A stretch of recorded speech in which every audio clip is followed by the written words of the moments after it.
Hi, my name is Jay Sugarman, and I want to welcome you to Museum Open House. This ongoing series features and highlights many of the outstanding museums and other cultural institutions.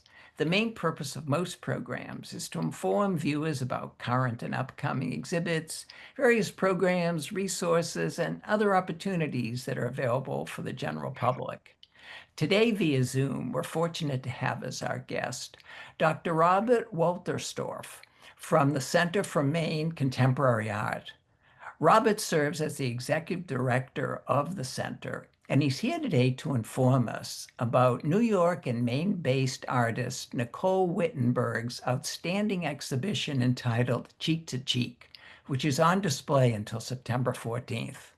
In addition, Robert will be informing us about the wide range of exhibitions, programs, events, and other opportunities that are available for visitors today.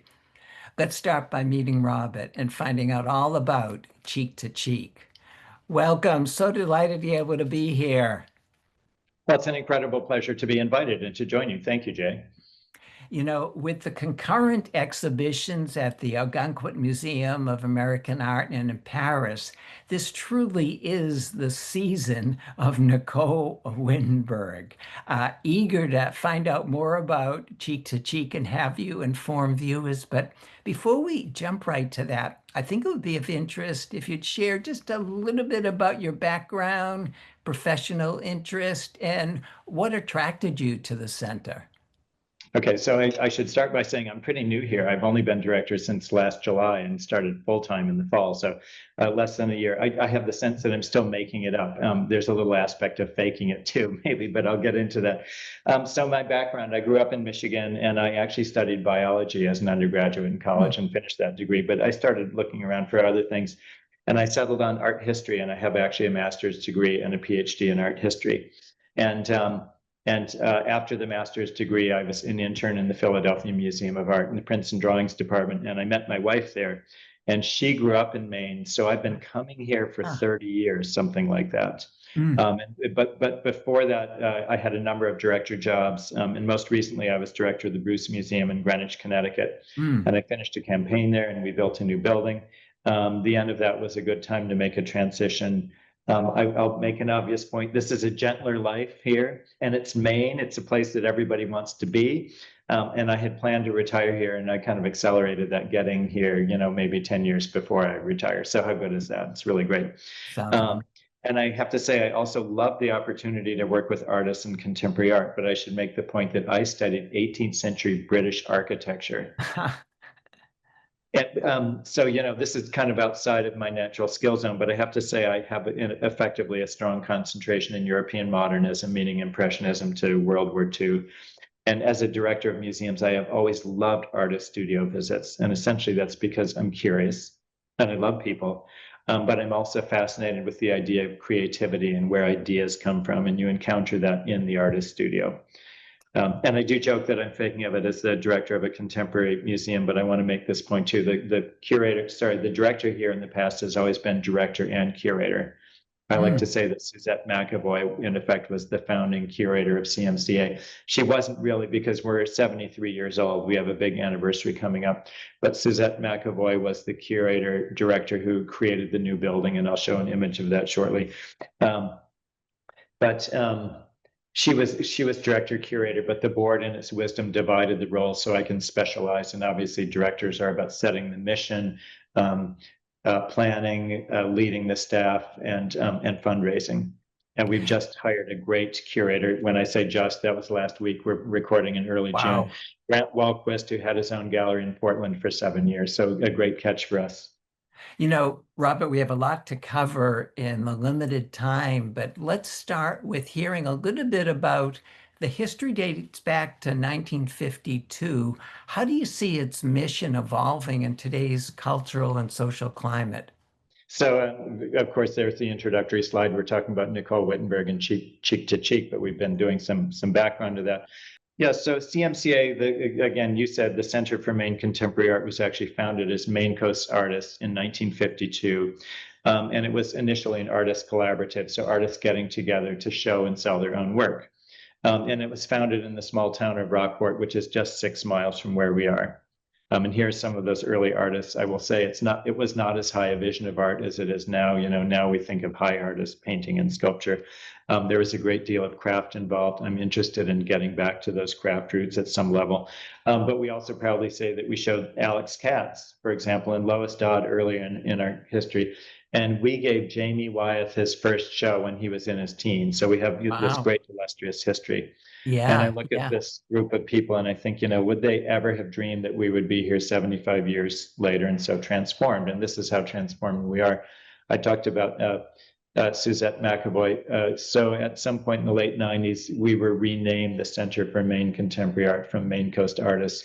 And we began calling ourselves a museum. And then 9 years ago in 2016, we moved to Rockland in this great new building designed by Toshiko Mori, significant architect who has a practice in New York City, but summers up here in the mid coast of Maine. So look how things have changed here. Pretty amazing. This huge evolution of things. Incredible, incredible. What role does the center play in the Rockland community and in Maine more broadly? I insist that it's that it's really important to be part of the community. That's important to me. I want to say that we're here to bring joy and entertainment to people's lives, and I also believe that museums are about creativity. I mentioned that already. And if you're a center of creativity, then my notion is the energy of that spreads outwards, and you have an economic impact. And an economic impact because you inspire creativity, but also people want to be here. If we're cool, it makes the location more cool. But this issue of community, I regularly attend meetings of Rockland Main Street, and I do that because I think it's really important to be involved and be a participant.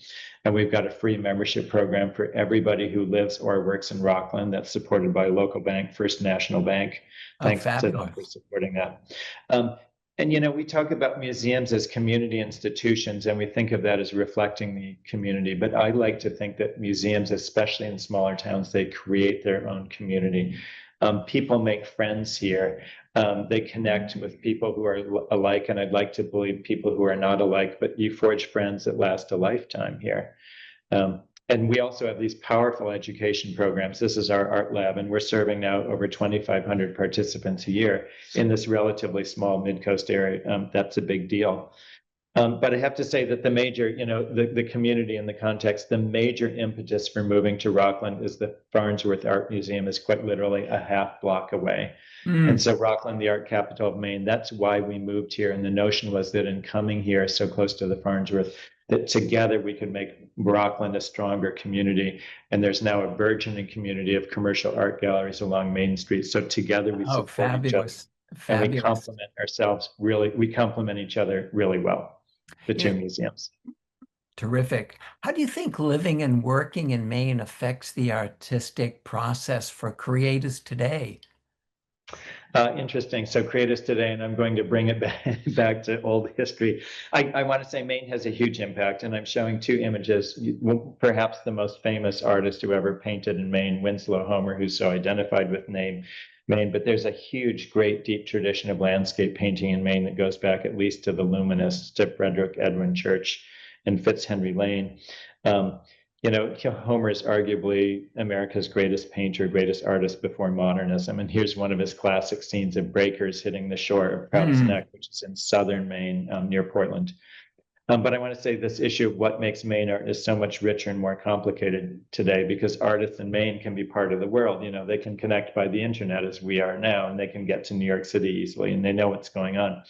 And on the right is a work by an artist named Ron Lax, who's now retired. He taught for years at Washington University in St. Louis, but he summered in Maine for more than 40 years. And this is his ontological library, which was created here in Maine.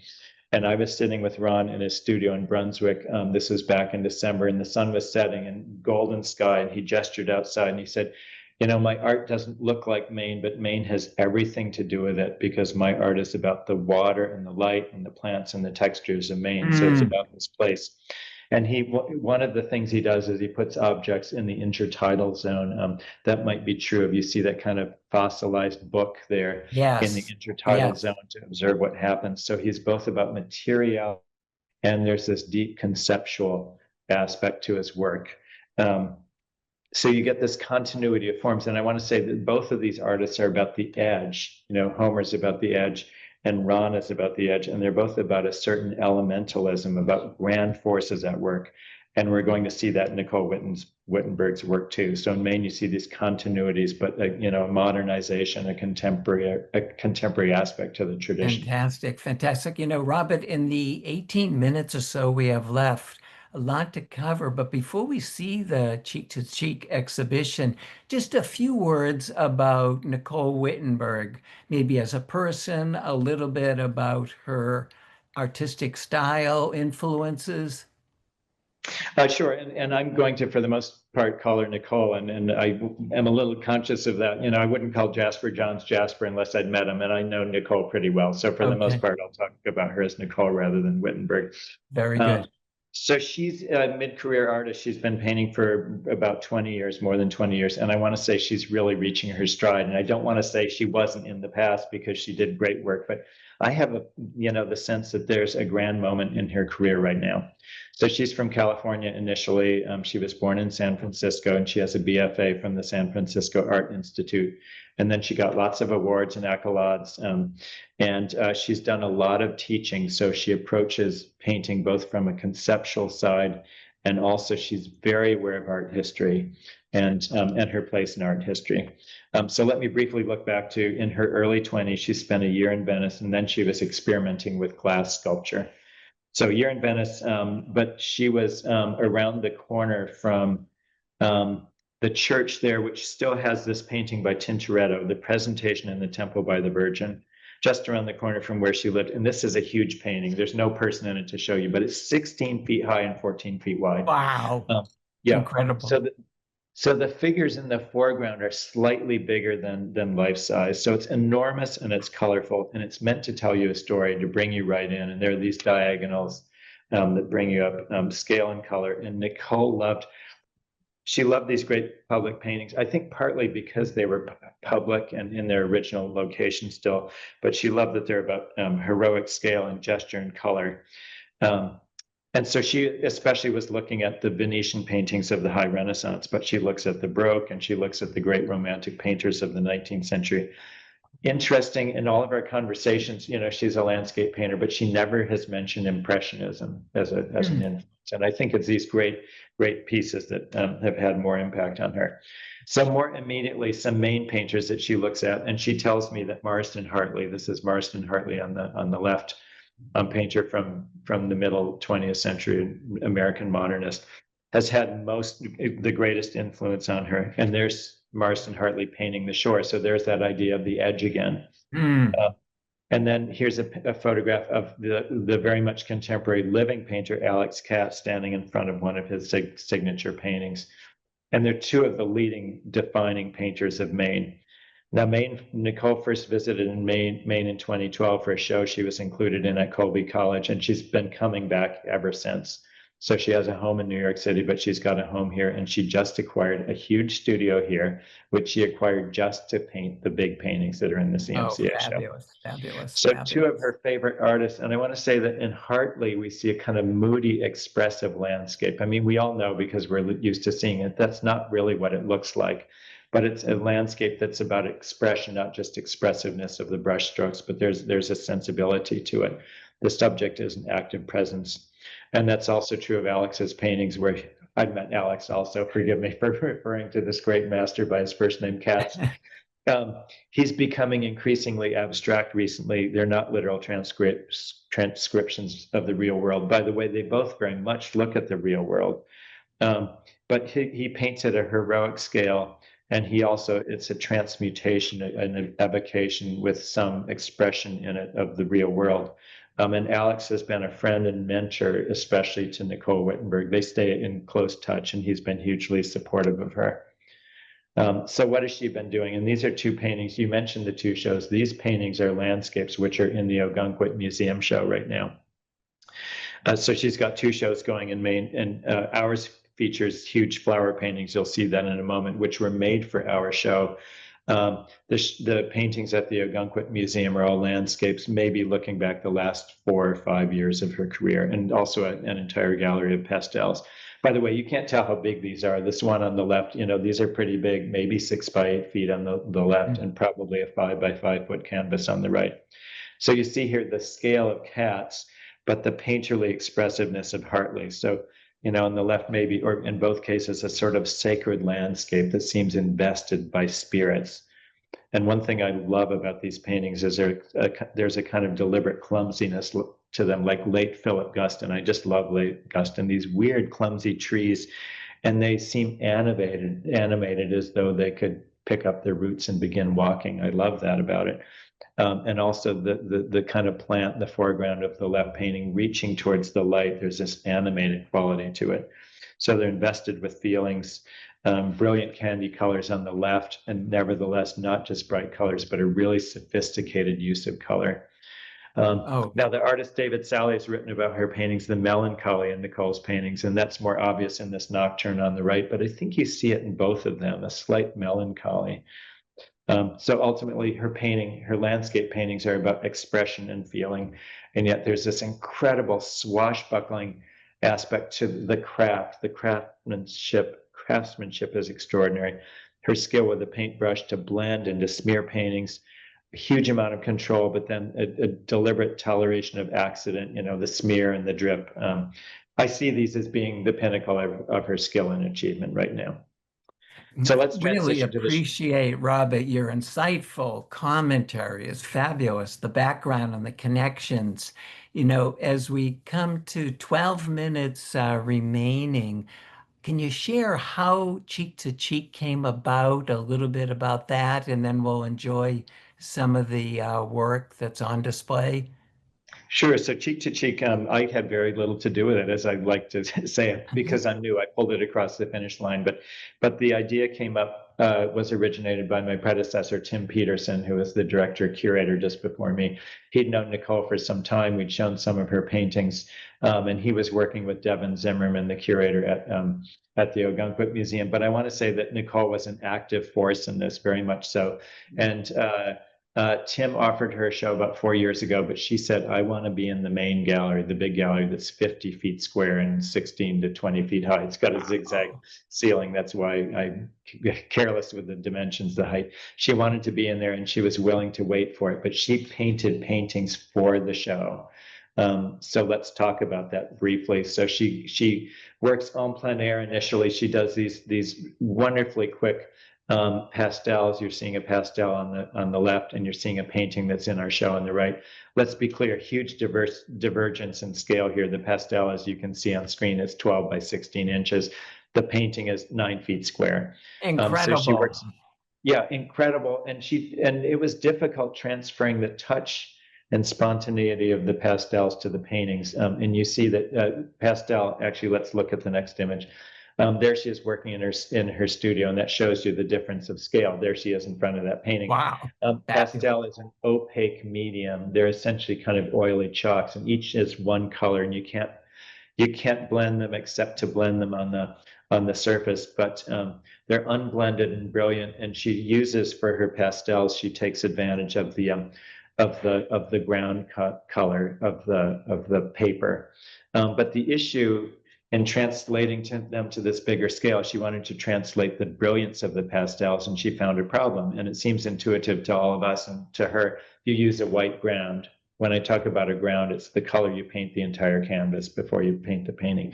She tried a white ground, and she couldn't achieve the brilliance of the pastels. And she discovered, either empirically through experiment or talking to other artists, you've got to use these brilliant ground colors. So all of these paintings are grounded on a brilliant orange ground, and you see the transparency of the oil medium. In the upper part of that rose on the left, you see a little bit of the orange showing through. The orange shows through everywhere. So it gives life and intensity and light to the paintings, but it's also then becomes an active color, and you have orange played against these, secondary and complementary colors, greens and blues on the right. So Gorgeous. orange is so much about it, and scale is so Stunning. much about it. Stunning. You know, So again, a little pastel, and then the big painting. And again, to illustrate that, to do this, to execute these at this scale, this is a photograph of her studio here in Rockport. She's literally painting with brooms. You see them lined up on the walls and pans Wow. of paint. That's a 9-foot square painting, and you see the same painting in our gallery on the right. It's fabulous, fabulous. How did the title Cheek to Cheek emerge, and what does it suggest about the themes of the exhibition?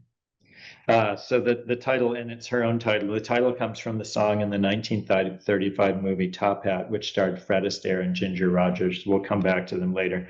And the song is Heaven, I'm in Heaven, and my heart beats so that I can hardly speak. Talks about happiness when we're out together dancing cheek to cheek. And Nicole's work is in constant dialogue with art history. I mentioned that she's a huge fan of movies and jazz music. So dancing cheek to cheek is an idea about romance and passion and their cinematic overtones. So she's very interested in popular art and public art and image making and music.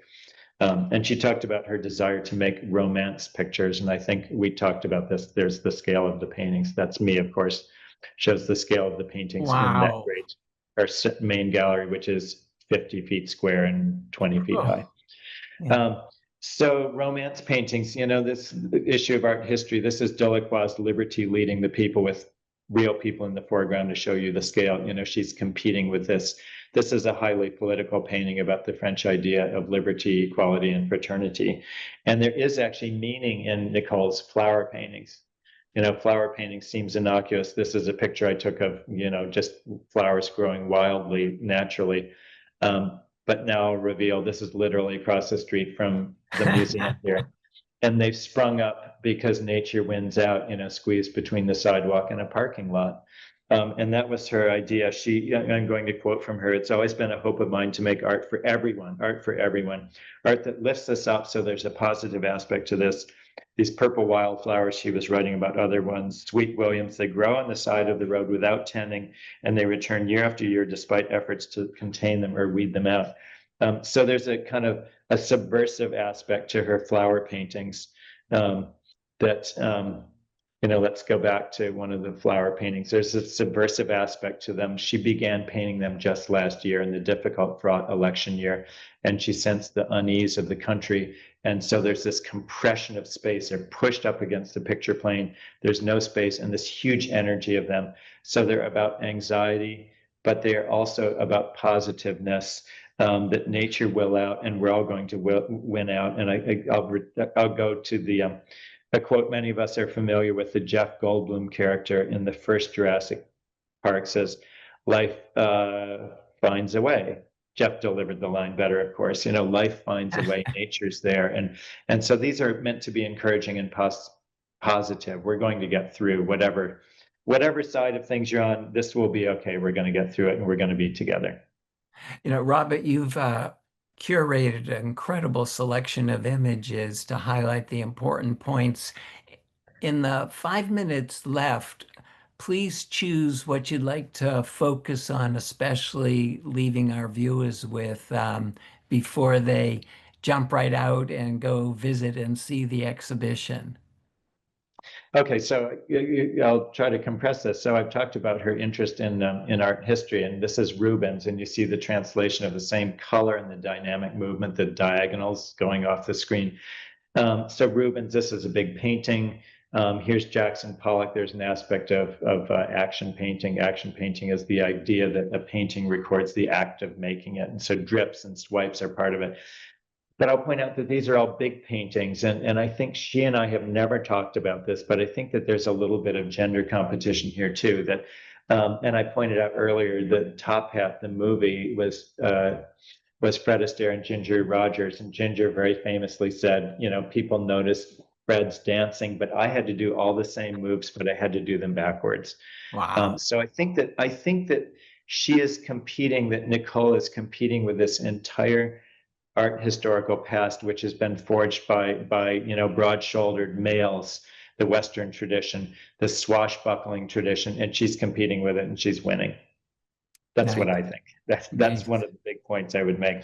And another thing that she's probably looking at, I mentioned earlier that she never mentioned Impressionism, but coming to the show here, you're immersed in a white space surrounded by paintings, and you're both aware of the near, the detail, the brush stroke up close, and the distant. This is Monet, one of the great paintings at the Orangerie in Paris, where it's an oval space and you're surrounded by paintings all around. Again, huge paintings by a white male. I think that that's in the background too. And if we continue, we want to see the monograph that she also has. Sure. So the monograph, this is a really big deal, published by Phaidon, one of the major art presses on their Monticelli label. And first of all, it's an incredible book. It's so beautifully produced. The interview by Jarrett Ernest at the beginning is incredibly illuminating. And that's because you're encountering the artist speaking in her own words. And she talks about the art historical background and her interest in cinema. Her work is so cinematic about telling stories and pulling you in.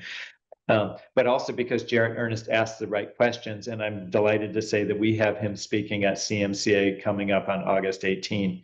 And there's also a short appreciation by David Sally. I mentioned that earlier, where he talks about the melancholy, that undercurrent of melancholy amongst the bright colors of Nicole's paintings. So this is a big deal to have such a major monograph published right, at mid-career. It puts her on the map in a way that she has been before, but it gives authority to that. Yeah, It's a big deal and comes unbelievable, at a pivotal moment unbelievable. in her career. In the couple minutes, we want to hear your thoughts. What do you think museums like CMCA play in fostering a deeper understanding of contemporary artists like Nicole Wittenberg? Sure. So I'm going to return to an idea I think I tossed out earlier, and this is our building. It is what's called a Kunsthalle, and a Kunsthalle, it's a German term meaning and literally an art hall, a hall for art. And Kunsthalle is another prominent example is Mass MoCA. We don't collect art, we don't own art. And as a director of museums that collected art in the past, you love building collections. It's as a director part of your legacy.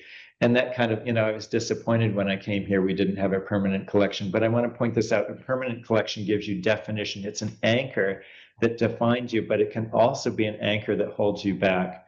And what's cool Mm. about the Kunsthalle is we're always looking at this moment in the future. We're not held back. And that allows us to be nimble on our feet and a little edgier. We don't have to worry about collection storage and all of that kind of stuff. We just show the moment. And for artists like Nicole Wittenberg, I think that's so moment to be highlighted in a place like this and in such a gorgeous modernist building as this. Most definitely, most definitely. As we come to wrap up, Robert, could you share some of the current and upcoming exhibitions, events, programs that are available for visitors? Sure. Well, the saying, make hay while the sun shines. In Maine, we make hay during the summer. We have this brief, intense season, though. One of these is October. So we have our art party, which is our primary fundraising event every year. I think it might be sold out. There's still tickets available, but it's probably going to end up being sold out. That's on July 2. Holiday season, July 22, the Sherman family based in Baltimore, but they have a home up here in the summer, as so many people do. They have created a residency, and their resident artist this summer is R.B. Smith, and a long established Black American artist, and we're going to have him speak here, which I'm delighted by. I can't wait to meet him. Then August 18, that's the distinguished lecture by Jarrett Ernest, and then coming up in October for the CMCA Biennial. I think I mentioned that we've just hired our new curator, Grant Walquist. We divided the roles. I'm the director and he's the curator, and this is his chance to get going. The Oh, biennial, by the way, wonderful, we wonderful. issued a statewide invitation, but he will put it together.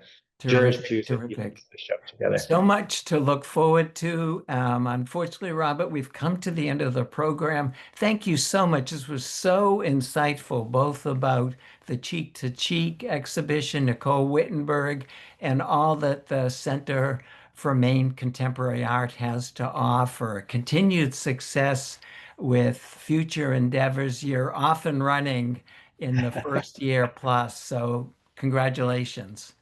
Thank you. I have the sense that we're building momentum. Things are kind of snowballing for the good here. So get involved and keep watching us. I'm saying to your viewers, come visit. And I think that exciting things are in our future. Terrific. And as you say, summer, terrific season to Yep. make our way to the center. Thanks again. And I also want to thank those of you watching for joining and hope you'll be able to tune in next time.